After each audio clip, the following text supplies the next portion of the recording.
All right, MSI. I'm not one for raucous speeches, but Colonel Martin needs our help. So, get in there and fight!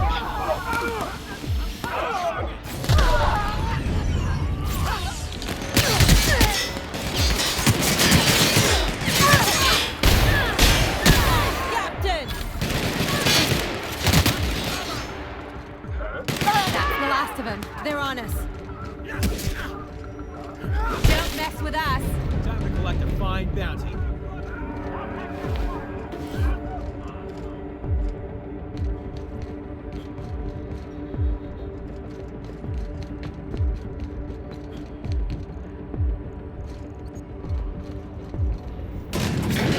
Guess this is it, huh? Whatever comes of this, I'm just real glad to leave.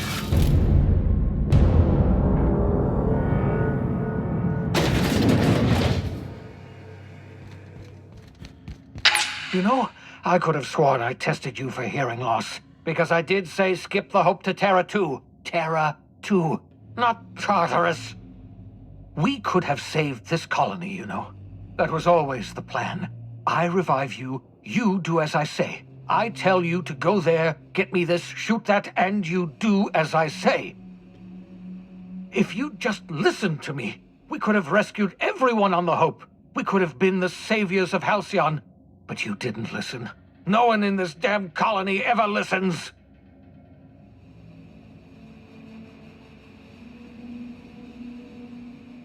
Ha! No, of course not. You're the board's lackey now. And isn't that just paying dividends? You're already the board's favorite agent. Just look at you. You're positively dripping with charm and style. What did they tempt you with, hmm? Power? Money? One of those fancy reclining chairs?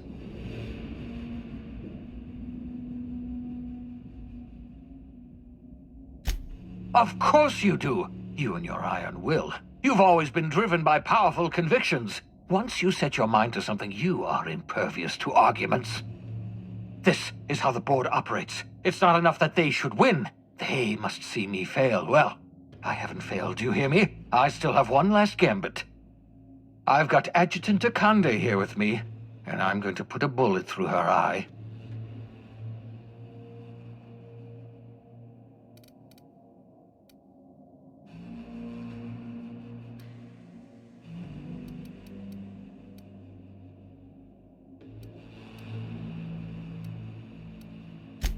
No, it won't change anything. We're plunging headlong into oblivion now, you and I. Killing Akande won't save us, but it will feel incredibly good. If you insist on interfering, I will be forced to kill you, and I don't want that.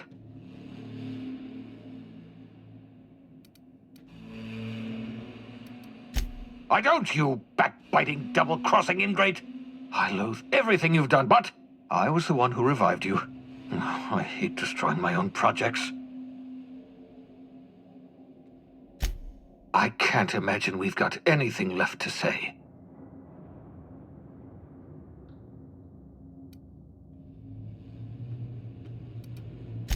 Yes, I expect we are.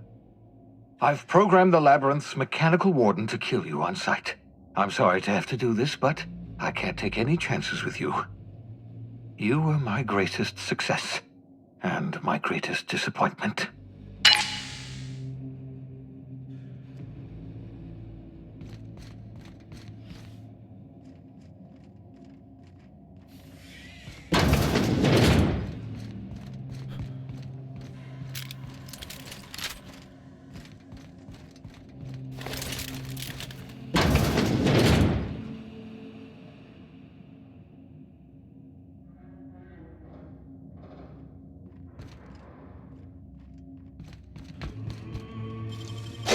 That's impressive. Great work.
Thank the law you're here.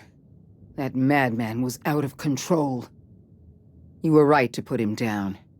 He was too far gone to be of any use to us. And what about you? You aren't hurt, I hope. I'm not hurt. Well, except for my pride. I can't believe that lunatic got the better of me. You've put down the worst riot in our history, rid the colony of a dangerous madman, and saved my life. The board owes you a tremendous debt. We don't have a moment to lose. We're gonna have to work together to save Halcyon, because the situation is far worse than you imagined.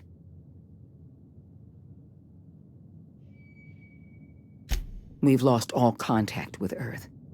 It's been 3 years since we've received a message. We've had no contact, no signals, nothing. Earth has gone dark. 2 years ago, the Earth Directorate's frigate disappeared en route to Earth. We don't know if they ever made it. We don't know if there's an Earth to go back to. They haven't exactly been hands-on around here anyway. So there's one less rubber stamp to worry about. Earth was more than just some distant colonial authority, Dr. Fenhill. Earth was our lifeline. And now, we've been cut loose. You mean we're all alone out here? Really alone? You sound frightened, Miss Holcomb.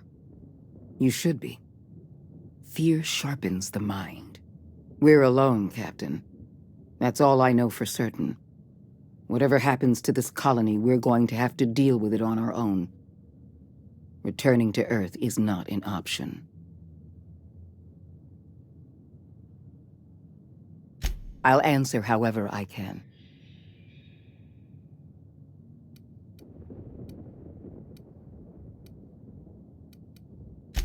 The Earth Directorate's frigate accounts for half of our military forces. 2 years ago, that frigate disappeared while returning to Earth. We haven't heard a word back. Without the Directorate's frigate, our military forces are barely capable of maintaining control over this colony.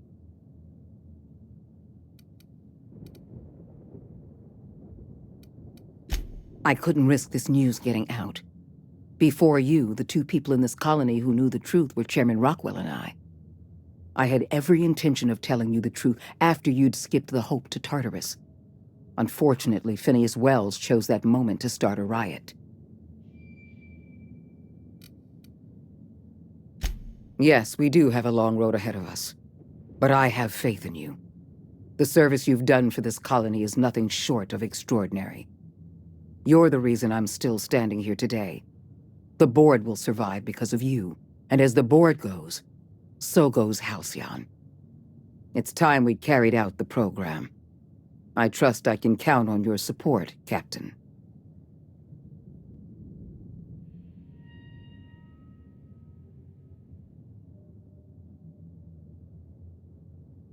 I'm pleased to hear that.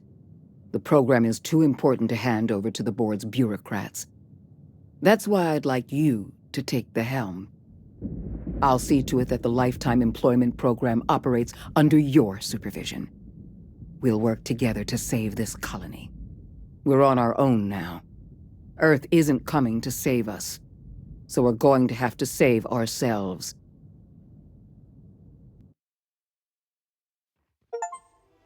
The OSI teaches that everything in the universe happens according to the grand plan. But the stranger that arrived in Halcyon was an unplanned variable. From the moment he landed in Emerald Vale, his actions altered the course of history. The riots in Tartarus ended in a total victory for the board. Without any significant threats to challenge their power, the board asserted their control over the colony. The Lifetime Employment Program began immediately, and the people of Halcyon did exactly what they were expected to do. They obeyed. Sophia Akande converted the labyrinth from a prison to a processing center. She jettisoned the original colonists out of the Hope and transformed the ship into a massive storage facility. One by one, the workers of Halcyon surrendered themselves to the program. They arrived with their families and their friends, their colleagues and their neighbors, and then, one by one, they marched into their stasis chambers. As the workers of Halcyon slept in their hibernation chambers, their settlements became ghost towns, left behind by the board to be reclaimed by nature. Only Byzantium remained, a shining beacon of civilization in an otherwise abandoned colony. The people of Byzantium spent the rest of their days gorging themselves on their stockpile of resources. As for the workers of Halcyon, they never felt the effects of the collapse. They never felt anything at all. As the board began to enact the lifetime employment program, Sanjar and Zora brought another option to the townships of Terra 2. Many workers joined MSI, bolstering Sanjar's ranks and giving Zora more forces to work with.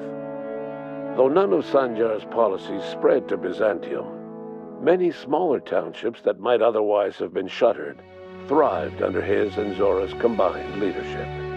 Bolstered by her status as savior of humanity, Lilia Hagen ushered sublight salvage to a new golden age. Her company grew bolder and more transparent over time, muddying the line between lawful and criminal for the entire colony. The sublight family would thrive for years to come. Over the years, the ruins of Edgewater caused irreversible environmental damage to the landscape of Emerald Vale, owing largely to the presence of toxic compounds in the town's building materials. As for Edgewater's former workers, their remains provided a source of nourishment for the region's fauna, leading to an explosion in the sprat population. Junlei Tennyson struggled to maintain the Groundbreaker's independence. Mechanical failures forced her to make increasingly uncomfortable compromises to stabilize her ship. The board bought her out of the Groundbreaker one deck at a time. While she kept the ship intact, her role as captain became a symbolic one. As smaller settlements were swallowed up and their workers drafted into the lifetime employment program, Byzantium continued to thrive. While its citizens lived in decadence and extravagance, a small cadre of scientists worked to solve the nutrition crisis that threatened Halcyon. No one else much noticed the townships that disappeared from the map, or the luxuries that slowly lost their luster year by year. Even the Gorgon asteroid, though a distant enigma to most of Halcyon, felt the aftershocks of your actions. Olivia and Minnie Ambrose worked together to cure the marauders Adrena Time had created. Through their partnership as scientist and administrator, they discovered the harmony that had eluded them as mother and daughter. And through years of patience and effort, they discovered a means to wean Halcyon from the scourge of Adrena Time. Their work afforded them an enviable status among Byzantium's elite. It was a bittersweet reward, especially as the townships they had saved were rounded up as part of the lifetime employment program. In spite of everything, the Gorgon asteroid remained a sobering reminder of the potential for progress and disaster in humanity's most ambitious efforts. The truth about Rizzo Spectrum Brown was buried in the abandoned ruins of their old distillery. The company designed a new drink using the rancid harvests from the old purpleberry orchards and a dangerous amount of brown food coloring.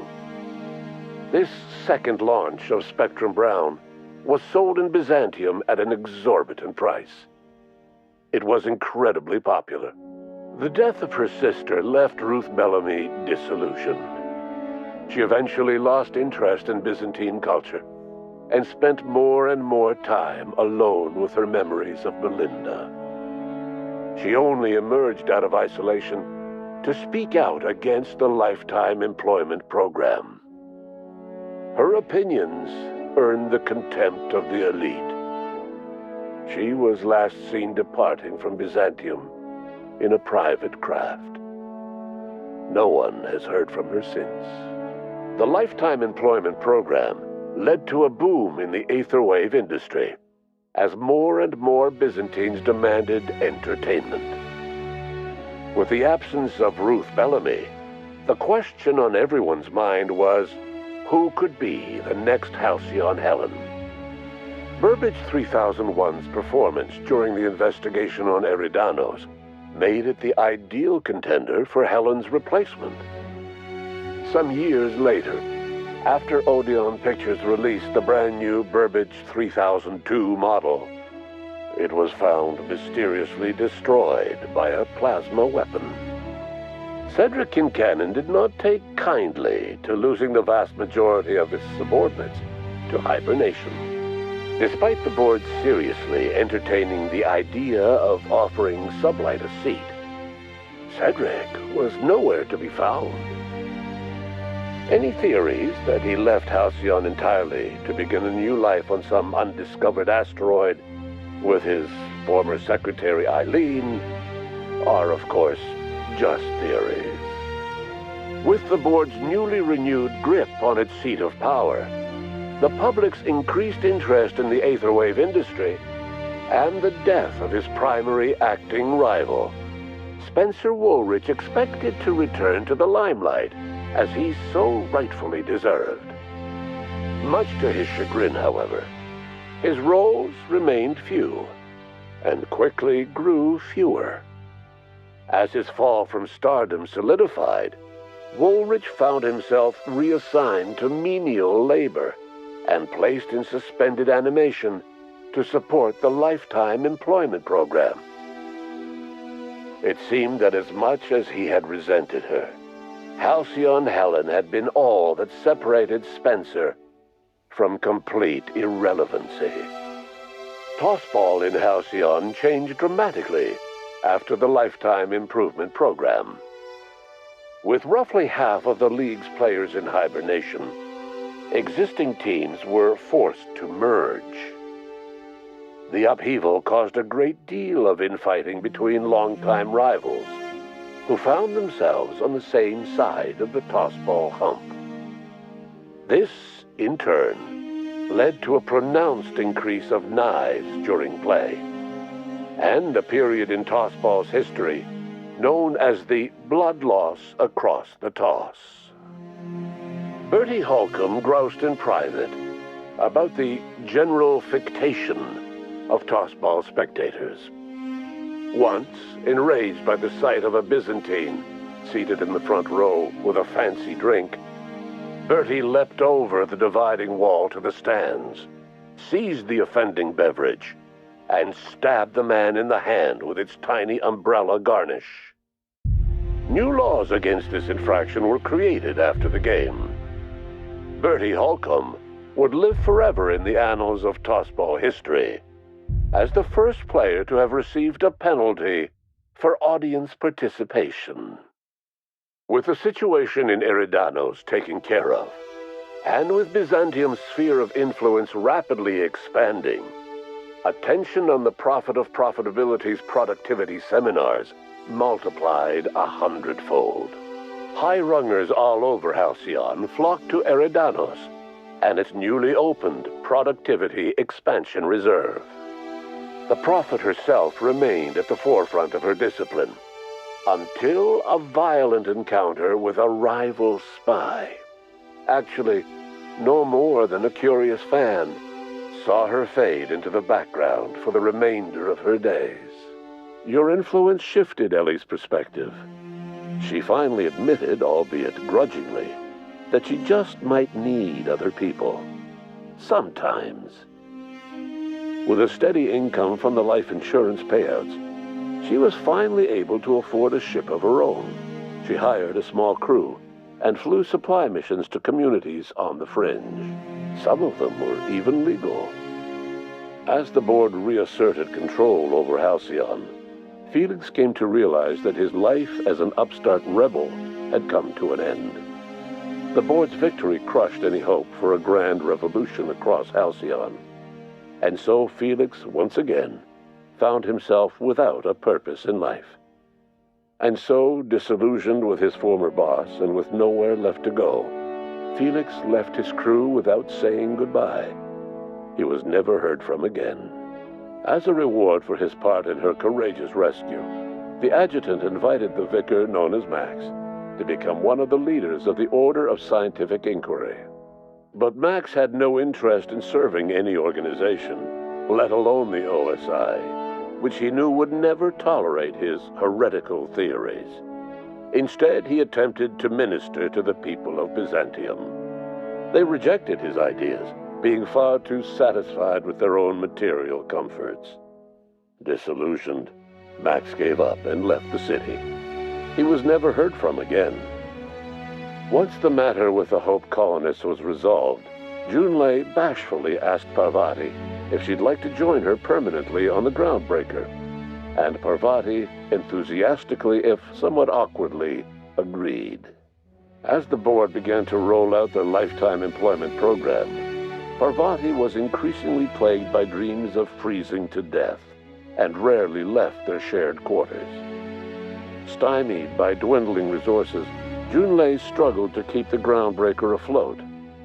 Their relationship couldn't survive the strain. Parvati moved into crew quarters and found work servicing water pumps in hydroponics. Nyoka returned to Monarch to take another crack at making a permanent life for herself. She formed the Charon Group, a mercenary outfit of ragtag survivalists and wilderness experts. Anyone in need of a guide, or just looking to throw back a beer and swap stories, could find her camping on the trail or clearing an infestation. The SAM unit that accompanied you spread awareness of the product line's superior sanitation and maintenance capabilities across what was left of the colony. This led to a boost in SAM unit sales. Did you know that SAM units are the longest-lasting, toughest-acting cleaning solution in Halcyon? Minister Clark was released from house arrest, and his contact with you gave him a sense of renewed purpose and vigor. Once it became clear that no help would be coming from Earth, he threw his considerable efforts and talents into helping Halcyon manage the crisis before it. Adjutant Sophia Akande was instrumental in executing the lifetime employment program. While the rest of Byzantium celebrated, Sophia returned to work by partnering with you. The two of you worked hard to ensure the lifetime employment program ran smoothly. With Halcyon's workers suspended in a state of hibernation, starvation and chaos are problems of the past. The lifetime employment program succeeded in its goals, but that success came at a price. The Halcyon of today is nothing at all like the colony of yesteryear. Power remains concentrated in Byzantium, but all the colony's resources serve the lifestyle of the elite, thereby transforming Halcyon into one of the smallest and most exclusive colonies in the system. And what about you, the unplanned variable in the history of Halcyon? After the riots on Tartarus came to an end, you threw in your support with Sophia Akande. While Akande administered the board herself, you oversaw the lifetime employment program, stamping out corruption and negligence. Under your leadership, the program ran smoothly. Halcyon's workers were treated with a modicum of dignity. Your involvement kept the board honest and allowed the board scientists to work without the meddling of bureaucracy. No one knows what's happened to Earth, and no one knows what the future has in store for Halcyon. All we know for certain is this: the name of the Unreliable and that of its intrepid captain will remain the subject of countless stories for years to come.